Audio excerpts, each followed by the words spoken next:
So hi friends, welcome back to Chinu's Online Learning. അപ്പോൾ നമ്മൾ ഇന്ന് വന്നിരിക്കുന്നത് നമ്മുടെ ഒരു ന്യൂ ചാപ്റ്റർ എടുക്കാനാണ്. സ്റ്റാൻഡേർഡ് 9 ജോഗ്രഫിയിലെ ചാപ്റ്റർ 4 ആയ by the hands of the nature എന്ന് പറഞ്ഞിട്ടുള്ള ഒരു പുതിയ ചാപ്റ്ററിൻ്റെ പാർട്ട് 1 വീഡിയോ ആണ്. അപ്പോൾ ഇതൊരു വലിയ പാഠമാണ്. അപ്പോൾ നമ്മൾ തന്നെ പാർട്ടായിട്ടാണ് എടുക്കുന്നത്. അപ്പോൾ നിങ്ങൾ ഈ വീഡിയോ മൊത്തമായിട്ട് വാച്ച് ചെയ്യണം, നോട്ട്സൊക്കെ പ്രിപ്പയർ ചെയ്യണം. സോ ഇമ്പോർട്ടൻ്റ് ആയിട്ടുള്ള കാര്യങ്ങളാണ് നമ്മളിവിടെ പഠിക്കുന്നത്. കുറേ ക്വസ്റ്റ്യൻ ആൻസേഴ്സ് ഉണ്ട്, ഇതൊക്കെ നിങ്ങൾ നോട്ട് ചെയ്യണം. അപ്പോൾ നമുക്ക് ഡയറക്റ്റായിട്ട് തന്നെ ഇന്നത്തെ വീഡിയോയിലേക്ക് പോവാം. അപ്പോൾ ഇവിടെ നമുക്ക് ആദ്യം തന്നെ ഒരു QR കോഡ് കാണാം. ആ QR കോഡ് സ്കാൻ ചെയ്ത് കഴിഞ്ഞാൽ നിങ്ങൾക്ക് ഇവിടെ കൊടുത്തിരിക്കുന്ന ആദ്യത്തെ പേജിൽ കൊടുത്തിരിക്കുന്ന പടങ്ങൾ ഉൾപ്പെടുത്തിയിട്ടുള്ള ഒരു വീഡിയോ ആണുള്ളത്. അത് നിങ്ങൾ QR കോഡ് സ്കാൻ ചെയ്ത് കാണുക. അതിൻ്റെ ലിങ്ക് ഞാൻ ഡിസ്ക്രിപ്ഷൻ ബോക്സിലിടാം. അപ്പോൾ നമുക്ക് ചാപ്റ്ററിലേക്ക് പോവാം. Observe the figure 4.1. You can see skyscraping mountains, extensive plains, uninterrupted waterfalls, scorching deserts, extensive plateaus with hard rock terrain, various big and small values, how diverse the earth surface is. നമ്മൾ എർത്തിനെ നോക്കുകയാണെങ്കിൽ എർത്തിൻ്റെ സർഫേസിൽ പലതരത്തിലുള്ള land forms നമുക്ക് കാണാൻ സാധിക്കും. അതായത് ആകാശം മുട്ടണ വരെയുള്ള അത്രയും വലിയ പർവ്വതങ്ങൾ, അതേപോലെ പ്ലാറ്റ്യൂസ്, വലുതും ചെറുതുമായ വാല്യൂസ്, ഡെസേർട്ട്സ്, അതേപോലെ ഒരിക്കലും നിലയ്ക്കാത്ത വാട്ടർഫോളുകൾ, നല്ല ഡെസേർട്ട്സ്, നല്ല ചൂടൊക്കെ ഉള്ള ഡെസേർട്ട്സ്, പരന്ന് വിശാലമായി കിടക്കുന്ന ഇഷ്ടംപോലെ കല്ലുകളൊക്കെ ഉള്ള പ്ലാറ്റ്യൂസൊക്കെ നമുക്ക് കാണാം. അപ്പോൾ എത്ര ഡൈവേഴ്സാണ് നമ്മുടെ ലാൻഡ് എന്ന് പറഞ്ഞു കഴിഞ്ഞാൽ. The mountains, valleys, plains, plateaus, waterfalls, etc. form the various landforms on Earth. എർത്തിലത്തെ പലതരത്തിലുള്ള ലാൻഡ് ഫോം ആണ് ഇവയൊക്കെ. Most of them has evolved through millions of year. ഇത് ഒറ്റ ദിവസം കൊണ്ടൊന്നും ഉണ്ടായതല്ല, ഇത് വളരെയധികം വർഷങ്ങളെടുത്തിട്ടാണ് ഈ ഓരോ ലാൻഡ് ഫോംസ് എർത്തിൻ്റെ സർഫേസിൽ ഉണ്ടായിരിക്കുന്നത്. Let us examine the various landforms, the forces behind their formation and their characteristics in detail. ഓരോ ലാൻഡ് ഫോംസിനെ കുറിച്ചും അവ എങ്ങനെയാണ് ഉണ്ടായത്, അവൻ്റെ പ്രത്യേകതകളൊക്കെയാണ് നമ്മൾ ഈ പാഠഭാഗത്തിൽ പഠിക്കുന്നത്. So the first part is land forms. You might remember the mention in the previous chapter that internal forces and external forces can make changes on the earth surface. എർത്തിൻ്റെ സർഫേസിൽ എർത്തിൻ്റെ ഉള്ളിലുണ്ടാകുന്ന ഫോഴ്സുകൾക്കും എർത്തിൻ്റെ പുറത്തുണ്ടാകുന്ന ഫോഴ്സുകൾക്കും മാറ്റങ്ങൾ വരുത്താനായിട്ട് സാധിക്കും. നമ്മൾ ഓൾറെഡി ഇൻറ്റേർണൽ ഫോഴ്സുകൾ almost നമ്മൾ പഠിച്ചു കഴിഞ്ഞതാണ്. ഇനി നമുക്ക് എക്സ്റ്റേണൽ ഫോഴ്സുകളാണ് കൂടുതലായിട്ട് നമുക്ക് പഠിക്കാനുള്ളത്, എർത്തിൻ്റെ പുറത്തുണ്ടാകുന്നത്. The processes that help in the formation of landforms are called geomorphic processes. അതായത് എർത്തിൻ്റെ സർഫേസിലെ ലാൻഡ് ഫോം ഉണ്ടാകാനായിട്ട് സഹായിക്കുന്ന പ്രോസസ്സുകളുണ്ട്, അവരെ പറയണമെന്നാണ് geomorphic processes.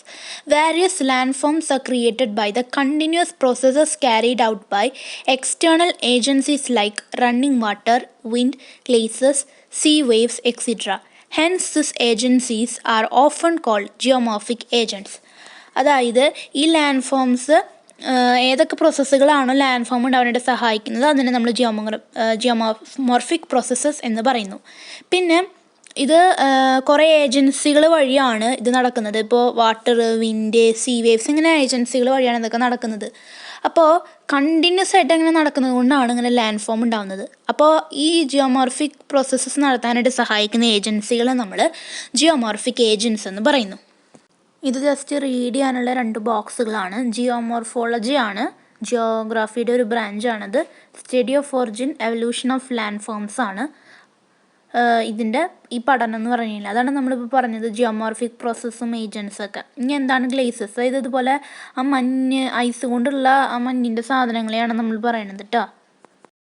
Look at this figure 4.2. ഈ ഫിഗർ നോക്കുക. ഇവിടെ നിങ്ങൾക്കൊരു ഇത് കാണാം. മുകളിൽ നിന്ന് ഈ കാറ്റിൻ്റെയും ഇതിൻ്റെയൊക്കെ അല്ലെങ്കിൽ റണ്ണിങ് വാട്ടറിൻ്റെ ഒക്കെ ഫോഴ്സിലെ വരുന്നു, മുകളിലത്തെ മണ്ണും അവിടുത്തെ വേറെ കുറേ മെറ്റീരിയൽസും എന്ത് ചെയ്യുന്നു, ഇത് ക്യാരി ചെയ്ത് താഴ്ന്നു കിടക്കുന്ന ലോ ലൈങ് റീജിയൻസിലേക്ക് വന്ന് ഡെപ്പോസിറ്റ് ചെയ്യുന്നു. അതായത് മുകൾ ഭാഗത്തുനിന്ന് ഇറോഷൻ നടന്നിട്ട് മണ്ണൊക്കെ ഒലിച്ച് വന്ന് അവിടുത്തെ ലൂസ് മെറ്റീരിയൽസൊക്കെ അത് റണ്ണിങ് വാട്ടർ അല്ലെങ്കിൽ വിൻഡ് ഇവരൊക്കെ താഴേക്ക് deposit in law lying regions ആണ് കാണുന്നത് അല്ലേ. Haven't you seen how rainwater carries away the loose rock particles from elevated regions and deposit elsewhere? ഇതാണ് ഇപ്പോൾ നമ്മൾ ആ ഫിഗറിൽ കണ്ടത്. What changes take place on the surface of the earth as a result of both the processes mentioned above? ഏതൊക്കെ process നമ്മളിപ്പോൾ discuss ചെയ്തത്? എറോഷനും ഡെപ്പോസിഷനും.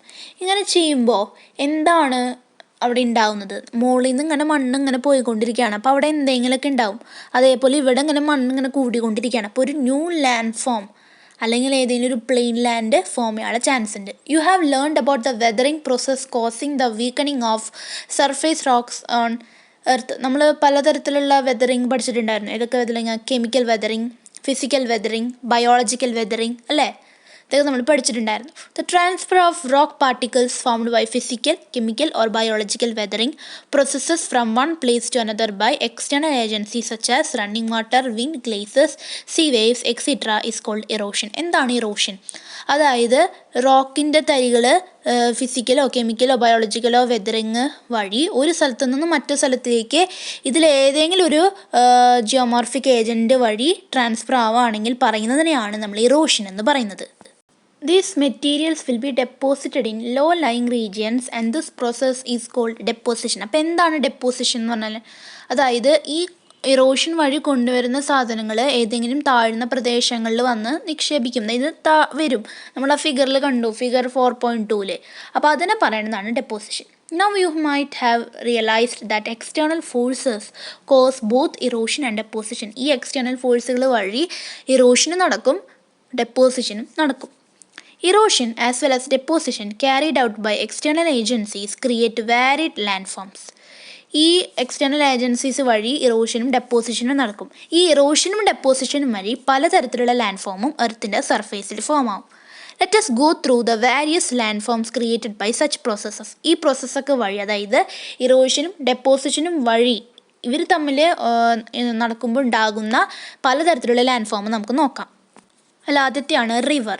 Along the river banks, rivers originate from the springs at high altitude. നമുക്കറിയാം reverse നമ്മളിവിടെ നിന്ന് കാണുന്ന ഏറ്റവും മുകളിൽ നിന്നാണ് ഇങ്ങനെ വരുന്നതായിട്ട് കാണുന്നത്. Rills formed by rain water may join together to form streams. അതായത് റെയിൻ വാട്ടർ വഴി ഉണ്ടാകുന്ന റില്ലുകൾ എല്ലാം ഒരുമിച്ചിട്ട് ഒരു സ്ട്രീമാവും, അല്ലെങ്കിൽ നമുക്ക് ബ്രൂക്ക് എന്ന് പറയാം. ഈ A river develops through the merging of numerous such streams. ഇങ്ങനെ പലതരത്തിലുള്ള സ്ട്രീമുകൾ തമ്മിൽ കൂട്ടിമുട്ടുമ്പോഴാണ് എന്താവുന്നത്, ഒരുമിച്ച് ചേരുമ്പോഴാണ് ഒരു റിവർ ആവുന്നത്.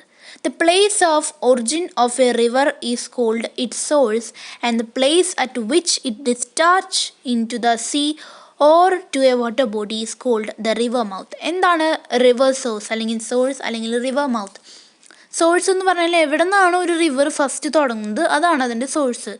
എവിടെയാണ് അത് എത്തിച്ചേരുന്നത്, അതായത് ഒന്നല്ലെങ്കിൽ ഒരു സീ ആയിരിക്കാം അല്ലെങ്കിൽ ഏതെങ്കിലും ഒരു വാട്ടർ ബോഡി ആയിരിക്കാം, അതിനെ നമ്മൾ റിവർ മൗത്ത് എന്ന് പറയും.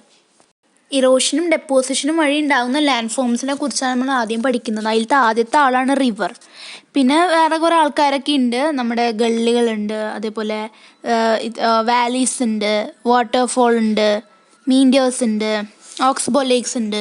ഇതിൽ ആദ്യത്തെയാണ് നമ്മുടെ പഠിക്കാനുള്ള റിവർ. ഇനി നമ്മൾ എങ്ങനെയാണ് റിവറിൻ്റെ ഫ്ലോനെ ഡിറ്റർമിൻ ചെയ്യുന്ന ഫാക്ടേഴ്സ്, റിവർ ഇറോഷൻ എന്താണ്, അവരുടെ ഓരോ കോഴ്സുകൾ, ഇതൊക്കെ പഠിച്ചിട്ട് വേണം നമുക്ക് ഇനി ഓരോന്നിലേക്കും കിടക്കാനായിട്ട്. അപ്പോൾ let us see some factors determining the flow of a river. ഒരു റിവറിൻ്റെ ഒഴുക്കിനെ ബേസ് ചെയ്യുന്ന കുറച്ച് ഫാക്ടേഴ്സ് ഏതൊക്കെയാണെന്ന് നോക്കാം. 4 മെയിൻ ഫാക്ടേഴ്സാണുള്ളത്. വോളിയം ഓഫ് വാട്ടർ, വാട്ടറിൻ്റെ volume. Rock structure, amount of sediments, slope of the terrain. അതായത് സെഡിമെൻറ്റ്സ് നമുക്കറിയാലോ, ഇങ്ങനെ കൊണ്ടുവരുന്ന സമയത്ത് ഓരോന്നും നിക്ഷേപിക്കില്ലേ, അതാണ് സെഡിമെൻറ്റ്സ്. റോക്ക് സ്ട്രക്ചർ, റോക്കുകൾ ഉണ്ടെങ്കിൽ വെള്ളത്തിൻ്റെ ഒഴുക്ക് കുറവായിരിക്കും, അതിങ്ങനെ പതുക്കിയാൽ പോകാൻ പാടില്ല. വാട്ടറിൻ്റെ വോളിയം, ആ കപ്പാസിറ്റി, അതുപോലെ എത്ര കൊള്ളും എന്നുള്ള വോളിയം അനുസരിച്ച്, ടെറൈൻ്റെ സ്ലോപ്പൊക്കെ അനുസരിച്ചാണ് ഒരു റിവറിൻ്റെ ഫ്ലോ ഇരിക്കുന്നത്. നമുക്ക് കോഴ്സുകളും മറ്റു കാര്യങ്ങളും നമുക്ക് അടുത്ത ക്ലാസ്സിൽ നോക്കാം.